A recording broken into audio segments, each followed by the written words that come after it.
Ujung Suping Paris.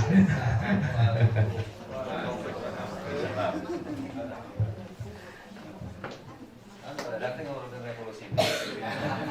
Ditelaskan dulu Karis. Ujung Suping Paris. Tadi Pak Dadang bicara tentang revolusi industri ya. Revolusi industri 4.0 maksudnya apa Pak Dadang? Nah itu saja.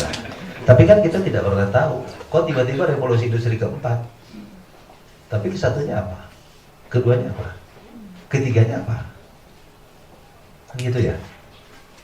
Paham nggak Bapak dan Ibu loncatan-loncatan itu?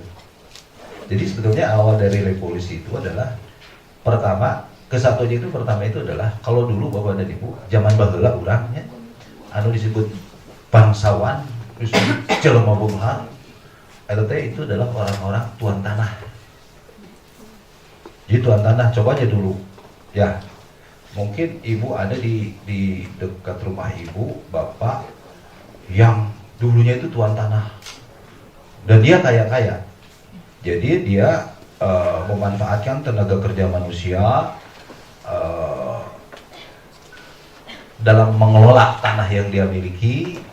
Ada juga dari sisi misalnya dijadikan sawah, dijadikan naon, kemudian untuk pengairannya dia gunakan kincir gitu. Kincir digunakan menggunakan tenaga air gitu kan. Nah itu zaman dulunya itu ada revolusi pertama. Itu revolusi industri pertamanya begitu. Jadi dulu orang-orang menggunakan otot gitu kan ya, angin untuk memutarkan kincir angin, mengairi sawahnya dan sebagainya. Nah itu revolusi industri pertama. Kemudian revolusi industri kedua itu dimulai dengan penemuan mesin uap oleh James Watt. Datanglah mesin uap. Tenaga manusia tidak terlalu dibutuhkan pada saat itu, karena kalau dulu untuk pengelolaan, misalnya pengelolaan sawah digunakan sampai ribuan orang, sekarang cukup ratusan orang. Itu jadi mesin uap. Sehingga waktu itu perusahaan Ford mobil itu memproduksi mobil dengan menggunakan tenaga uap. Tetapi ternyata tenaga uap juga dirasakan masih kurang. Masih dirasakan masih kurang. Sampailah muncul industri ketiga. Industri ketiga itu yaitu listrik. Muncullah listrik. Ternyata dengan listrik itu lebih efektif, efisien lagi. Jumlah orangnya tidak terlalu banyak, ya, tetapi produk yang dihasilkan itu lebih tinggi. Sampai sekarang muncullah revolusi industri keempat, yaitu tadi yang disampaikan oleh Pak Dadang itu, digital, robotik, gitu kan. Sehingga nanti 35% ya, Pak Dadang, 35% pekerjaan yang ada sekarang itu tidak ada. Dan muncullah 65% pekerjaan baru tetapi menggunakan digital. Dan sekarang sudah mulai terasa Bapak dan Ibu. Mau sudah mulai karena karosong. Sisi perekonomian kita agak mandek karena tidak dihitung berapa jumlah di online sekarang. Orang sudah belanjanya online kan Bapak dan Ibu. Anak saya aja sehari bisa 2 kali kiriman dan itu tidak terdeteksi. Jadi sebenarnya bukan ukurannya nanti mall-mall itu bukan jadi ukuran. Kami Kapungkur makan mall ya. Wah, mall berarti perekonomian. Sekarang banyak yang beralih di online, mainnya main di online. Nah itu digital itu, makanya bos kinerja, bos afirmasi muncul supaya anak-anak kita nanti karena mau tidak mau itu harus termasuk Bapak dan Ibu nantinya. Ya, kalau Bapak dan Ibu cara mengajarnya baheula, cara mengajar baheula digunakan tahun kemarin, digunakan tahun ini juga sama. Gus dibintek, Gus dinaun balik di pola mengajarnya seperti itu, ya. Tahun depan juga akan menggunakan cara mengajar yang sama. Jadi kita menggunakan pola dan strategi yang sama, tapi ingin menghasilkan hasil yang lebih. Menurut Einstein itu namanya ketidakwarasan. Tewaras. Kan kita nggak mau disebut orang tidak waras ya. Einstein mengatakan begitu. Kalau seseorang itu menggunakan cara yang sama dari tahun dulu, tahun sekarang, ya, tahun kemarin, tahun sekarang, dan tahun besok menggunakan cara-cara yang sama, ya, tetapi dia ingin memperoleh hasil yang lebih, maka Einstein mengatakan itu adalah sebuah ketidakwarasan. Jadi kalau Bapak dan Ibu juga menggunakan cara yang sama mengajarnya, seperti tahun pertama Bapak dan Ibu menjadi guru, tahun kemarin digunakan, tahun ini digunakan, tahun depan juga digunakan, hasilnya ingin memperoleh produk anak-anak yang lebih, maka pasti Bapak Ibu disebut orang-orang yang tidak waras. Einstein yang bilang begitu ya, bukan saya yang bilang begitu, Einstein yang bilang begitu. Dan pasti kita tidak ingin disebut sebagai orang-orang yang tidak waras. Maka mau tidak mau perubahan itu harus muncul dari diri sendiri. Willingness to change. Catatan yang terukir di pemakaman Westminster Abbey, Inggris tahun 1100 Masehi.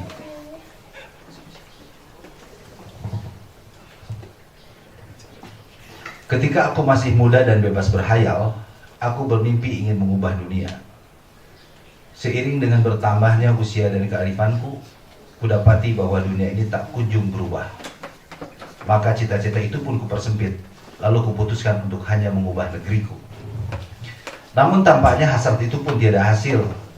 Ketika usia semakin senja, dengan semangatku yang masih tersisa, keputusan untuk mengubah keluargaku, orang-orang yang paling dekat denganku. Tetapi celakanya mereka pun tidak mau berubah. Dan kini sementara aku terbaring di saat ajal menjelang, tiba-tiba aku sadari, andaikan yang pertama aku ubah adalah diriku, maka dengan menjadikan diriku teladan, mungkin aku bisa mengubah keluargaku. Lalu berkat inspirasi dan dorongan mereka, bisa jadi aku pun mampu memperbaiki negeriku. Kemudian siapa tahu perubahan negeriku akan membuat dunia ini berubah. Jadi perubahan itu harus dimulai dari diri. Mustahil kita mengubah orang lain, mengubah keluarga, mengubah negeri, mengubah dunia kalau kita tidak merubah. Maka yang perlu dirubah itu adalah mindset Bapak dan Ibu. Karena saya melanjutkan apa yang disampaikan oleh Pak Dadang. Bapak dan Ibu sekalian, coba sekarang Bapak dan Ibu, saya tidak tahu, saya pernah entah tidak mengalami ini. Coba sekarang pejamkan mata Bapak dan Ibu semua, tundukkan, ya, tundukkan, ya, tundukkan dan pejamkan mata Bapak dan Ibu semua. Kemudian coba bayangkan, Bapak Ibu pasti pernah mengalami zaman SD, kemudian pernah mengalami zaman SMP, pernah mengalami zaman SMA atau SMK, atau pernah mengalami kuliah. Coba bayangkan oleh Bapak dan Ibu, siapa guru-guru yang Bapak Ibu anggap baik, anggap teladan. Coba bayangkan. Bayangkan siapa, pasti ada yang menjadi panutan Bapak dan Ibu. Sampai sekarang terbayang oleh Bapak dan Ibu. Ya. Sudah dapat? Sudah. Sekarang bayangkan juga guru yang paling Bapak Ibu benci. Bayangkan saja. Bayangkan. Pasti ada yang paling tidak disukai. Ada? Dapat. Oke, saya tidak akan menyebut nama. Bisi engaran Pak Dadang dirinya. Pak Mepi. Guru yang paling dibenci Pak Mepi. Diajar Pak Mepi. Enak jadi kepala sekolah orang. Bu, dapat Bu? Dapat? Saya mau tanya, kenapa Ibu suka orang itu, guru itu? Baik. Baik. Terus? Mengajarnya tidak apa ya, mengajarnya menyenangkan. Mengajarnya menyenangkan. Itu ya, baik. Mengajarnya menyenangkan. Terus yang tidak Ibu suka, guru itu kenapa? Kenapa? Galak. Ya, galak. Terus apa lagi? Belajarnya takut. Belajarnya takut. Oke, ya, galak, belajarnya takut. Tolong dicatat itu Pak Dadang. Dicatat. Tadi menyenangkan, cara mengajarnya menyenangkan, kemudian baik. Yang tidak disukanya dapat Pak? Cok, kenapa Bapak suka? Iya, Apa? cantik. Cantik. Terus pola mengajarnya tidak membosankan, Pola mengajarnya tidak bosan, menyenangkan ya sama Pak. Sama. Terus yang paling penting dia sering menyisipkan hal-hal yang berkaitan dengan keagamaan, walaupun bukan bidangnya gitu. Ya. Oke. Terus yang dibencinya kenapa benci? Bencinya Pak? Atau nggak ada yang dibenci? Ada. Bohong. Sebutkan Pak? Jangan sebut orangnya. Jangan sebut orangnya. Ya galak lah ya. Galak. Ya. Galak. Galak itu mah udah umum gitu. Oke. Ya. Umum. Ya. Oke.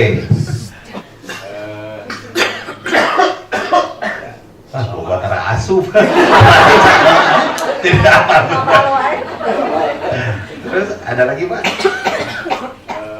Baik, dan tapi ada guru yang lain Pak ya, guru yang lain ada yang tidak suka karena Saya tidak suka kenapa? ya, karena otoriter galak gitu Pak. Otoriter galak. Ya. Terus nanti eta cukup eta unggul. Tapi pasti ada yang lain. Coba ibu bu, ibu ya.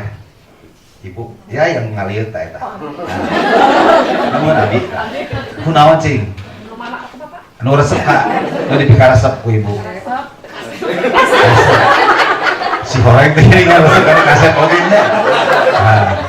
Baik mungkin Pak. Baik, Baik, maka mengajarnya menyenangkan. menyenangkan. Apa ya? Apa lagi? Kaset. Ya tadi itu tos kaset. Ibu teh rek sakola rek.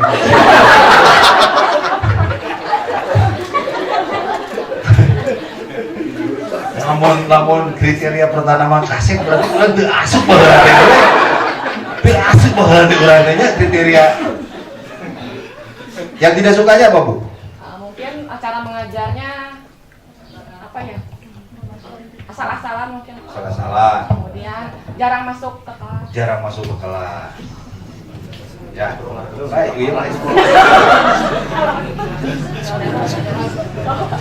Survei kan, survei ya, survei. Nah, Bu coba Bu, ibu Bu yang kerudung hitam. Ya, ibu kayaknya banyak bencinya nih sama guru-guru.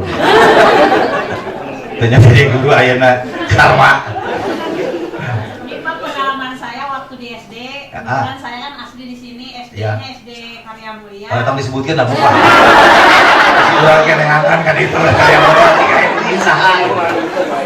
Kunaon we resep ibu ka guru eta we pokona mah kitu tah. Ya Pak, waktu itu kebetulan waktu SD saya bapak kepala, walaupun bapak kepala tapi dia masuk ke kelas terus dia mengajarnya dengan bercerita gitu. Jadi kita senang gitu mendengarkannya gitu. Oh. Padahal di situ ceritanya juga banyak memberikan pelajaran, pendidikan gitu. Jadi Yeah. anak-anak kalau setiap ada bapak itu almarhum Pak Usman gitu ya.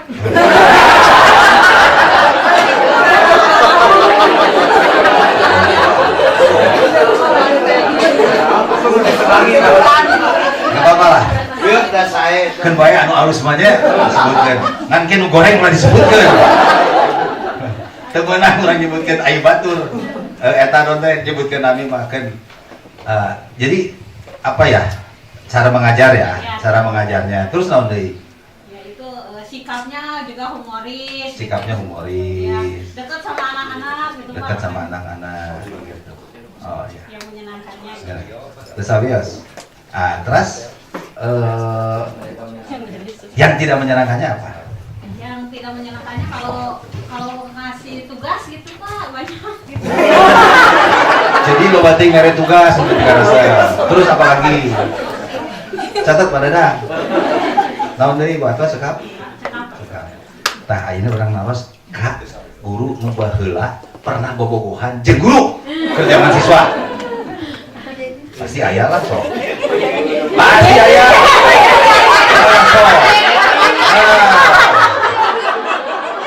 Pasti aya bohong anu teu aya.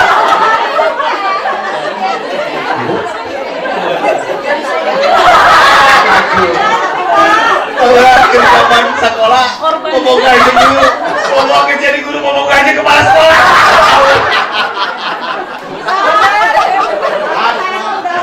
Aku juga nonton review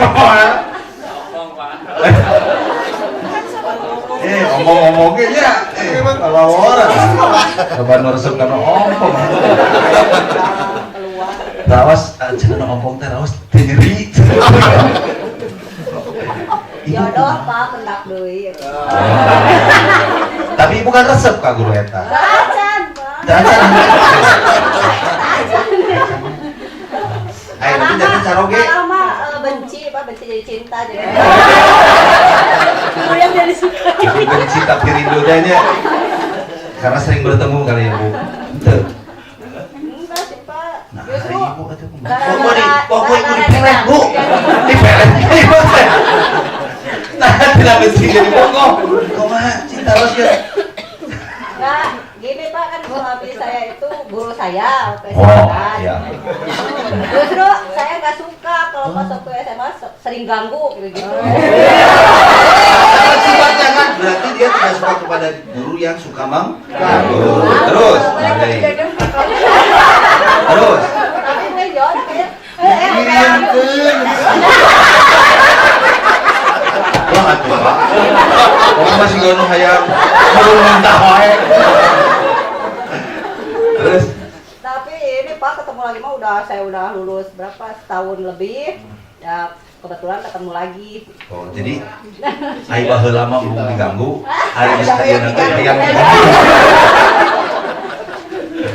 Jadi siga eta teh geuning padahal anu usia berapa? Usia 15 sampai 18 gitu kan, siapa aku gitu ya. Nanti 18 sampai 22 siapa dia. Nanti setelah usia 30 ke atas siapa aja lah.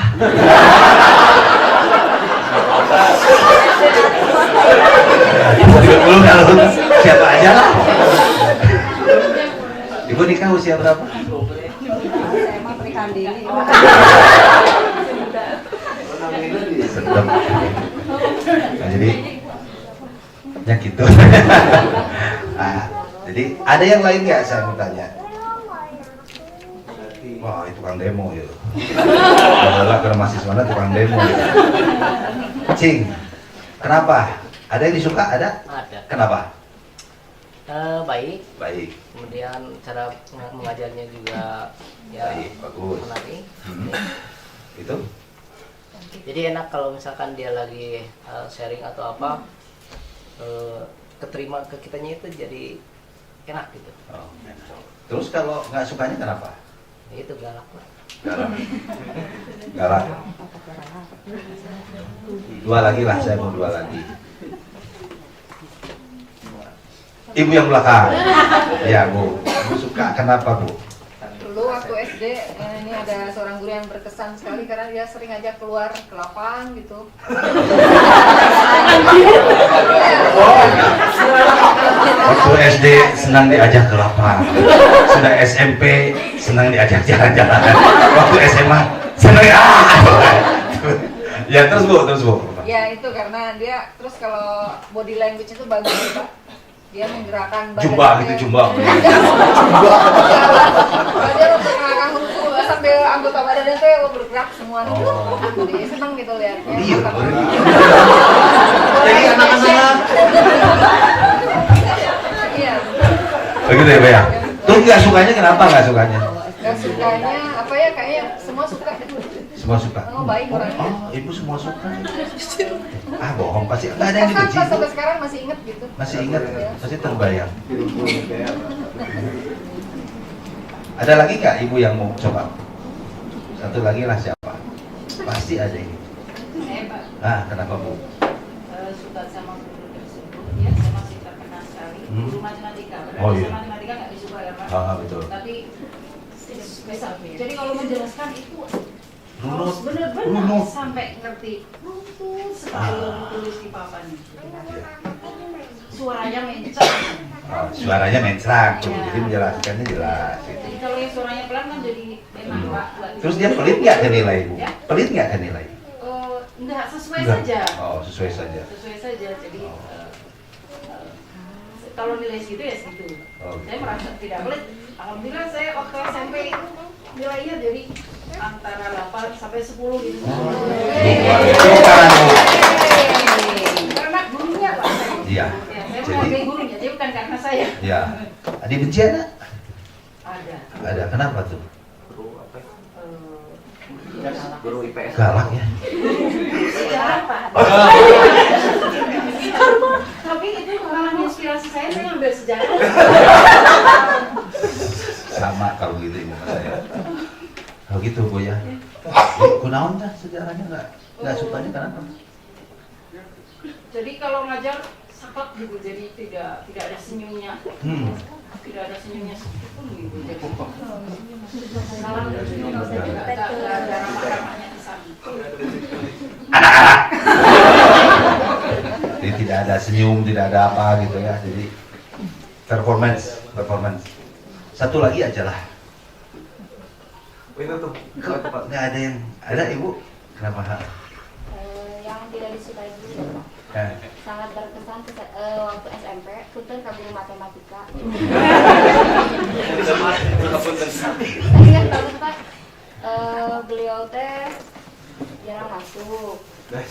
Memaparkannya kurang jelas, tapi pada saat bertanya suka marah. Siswa bertanya itu agak putus, terus nilai pun sulit Pak. Catat pandang nilainya pelit. Tuh, aja nilai pelit kabayang lebih ayeuna. Pasti di rapotnya ada beureum banget. Ingat wae ka bawa, nepi ka ningali rapot gebeg deui, ka guru si eta lah. Ya. Terus Ya, begitu. Kalau yang saya sukai ingat di SD waktu kelas 1 SD Bapak almarhum itu perhatian banget Pak. Waktu perhatian. itu ada acara disuntik ya Pak ya, disuntik anak SD sampai di anak tuh dipampung gitu Pak. Yang lari-lari yang ketakutan tuh bahaya mun aya. Baca aya undang-undang. Ayeuna mah hati-hati gitu ya. Sekarang mah hati-hati. itu bentuk perhatian SMA betul. Cuman SMA saya senang Pak guru itu teh. Kalau ada disuntik saya suka dipanggil. Kacau.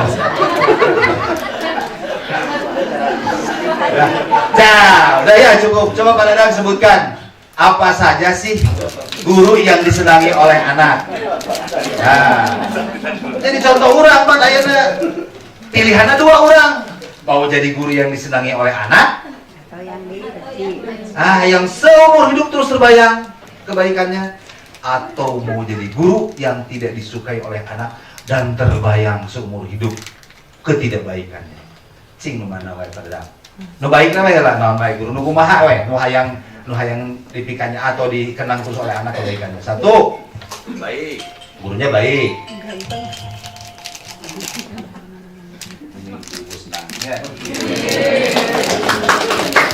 Ibu saya mau jadi bapak-bapak. Ngobrol. Daripada istirahat bangga bapak-bapak.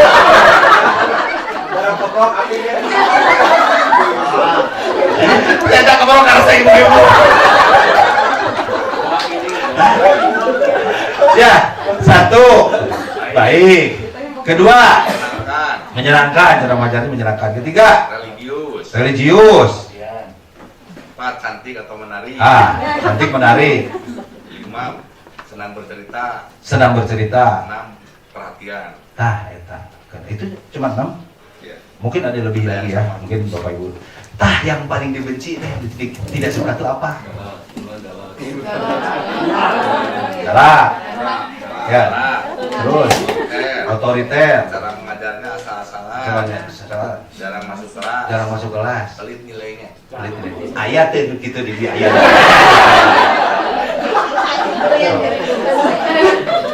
Aku banget. Padahal itu dibikin dibenci.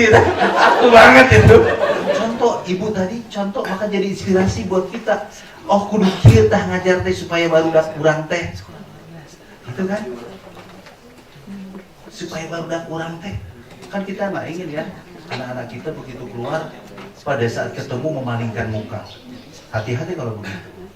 Berarti kita telah menanamkan sesuatu yang tidak baik pada anak. Tapi kalau kita ketemu dia, nah. Jadi sekarang pilihannya Bapak Ibu baik disenangi, mana yang disenangi ngajar lagu ieu tah. Ya, kalau pendekatan kepada anak ya. Kalau mau saya juga inget tah nepi ka ayeuna. Punten ya, punten. Di SD mah ranking teh ka hiji itu. Sampai jadi kuliah aya dosen nepi ka 9. Tapi ka 9 lah ya. Sampai sekarang ingat ya. Eta nilai-nilainya pelit pisan. Geur mah galak. Da eta teh ngahiji Pak teh Pak. Galak pelit. Buntut kasir pokoknya. Eta teh biasanya mah hiji gitu deh. Ingat wae nepi ka ayeuna ada cerita.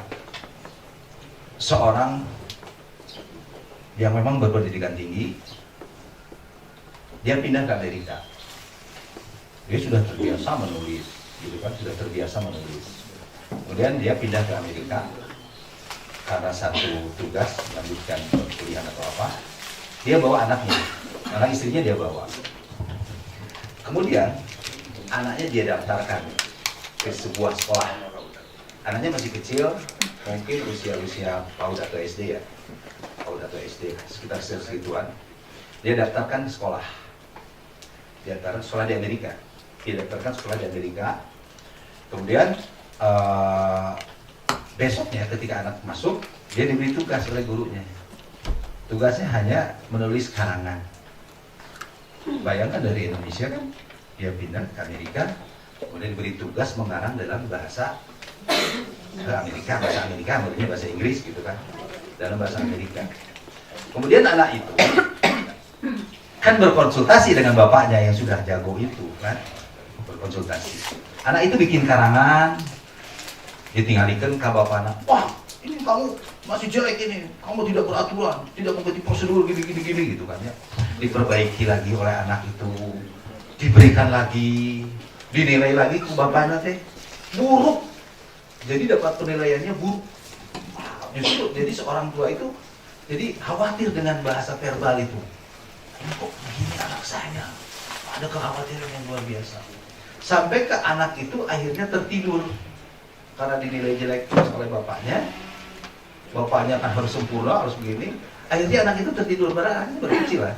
Anak itu tertidur dan ternyata karangan tulisan itulah yang dia berikan kepada gurunya. Amerika. Apa penilaian gurunya? Excellent. Excellent.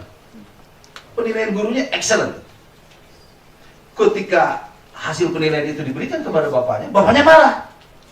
Loh, ini pendidikan macam apa kalau begini? Pendidikan apa?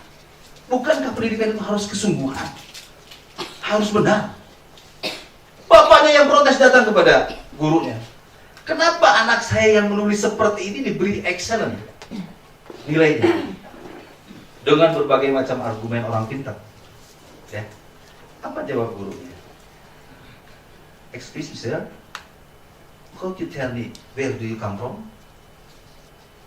Yeah, I'm from Indonesia. Apa jawab gurunya?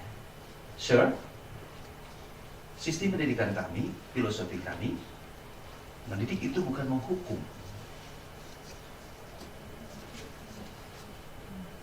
Tapi kami menyemangati. Encouragement. Jadi kami menyemangati anak. Putra bapak, putri bapak, kan baru sehari 2 hari di sini. Dan dia sudah bisa menulis seperti ini. Menurut kami ini adalah luar biasa. Bapak jangan menilai kualitas anak berdasarkan kualitas bapak sebagai orang dewasa. Kan kita sekarang begitu. Menilai kemampuan anak berdasarkan standar kita. Ya repot kan?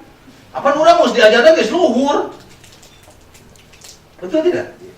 Jadi baru sadar bapaknya malu dibegitukan. Memang sistem pendidikan di Indonesia itu kebanyakan menghukum. Dikit-dikit hukum, discouragement. Padahal filosofinya di Amerika itu menyemangati anak, diberi motivasi, diberi semangat. Bapak Ibu, kebayang nggak waktu zaman ujian skripsi? Lepas di dosen iu, dihajar ku dosen iu. Lepas di dosen iu, hajar ku dosen iu. Kata saya pengujinya, sehingga nanti siap-siap ngerekamnya gitu. Ya? Ujian S2 sama. Dosen. Ini salah satunya ini. Perlu dirubah Pak Dadang. Tong dihese-hese. Ya. Jadi menghukum. Lepas dari sini, hajar ku iu. Lepas dari sini. Di sana tidak. Ketika ada 4 orang penguji, ketika satu dosen bertanya, si promotor bertanya, maka yang lain membantu kita untuk menemukan jawaban. Dibuka, disemangati. Kan di motor kan?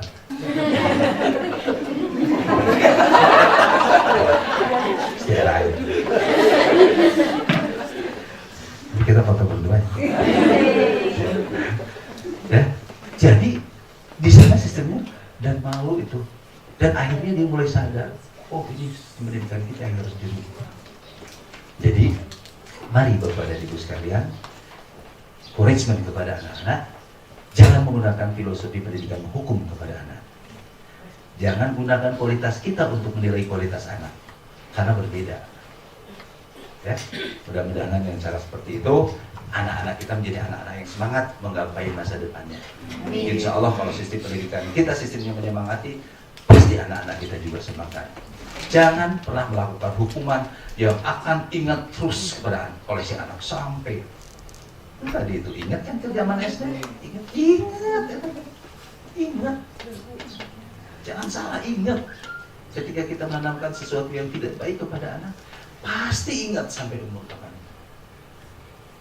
Ya, mari kita berikan mereka kebaikan-kebaikan sehingga kebaikan-kebaikan kita itu akan selalu diingat oleh anak. Mari kita membangun istana di surga nanti dan kita bangun supaya nanti istana itu bisa kita gunakan bersama. Sekarang Bapak dan Ibu satu orang ya. Ya, terima kasih. Assalamualaikum warahmatullahi wabarakatuh.